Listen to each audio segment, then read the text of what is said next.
ஆமையும் முயலும் கதை.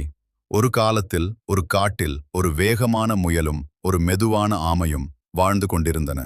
முயல் தன் வேகத்தை பற்றி எப்போதும் பெருமைப்பட்டு ஆமையை பார்த்து கேலி செய்தது. ஒரு நாள் ஆமை சொன்னது, நாம் இருவரும் ஓட்டப் போட்டி போடலாமா? முயல் சிரித்துக்கொண்டு, நீயா என்னுடன் போட்டி போடப் போகிறாய்? சரி வாங்க என்று சம்மதித்தது. போட்டிக்கான நாள் வந்தது.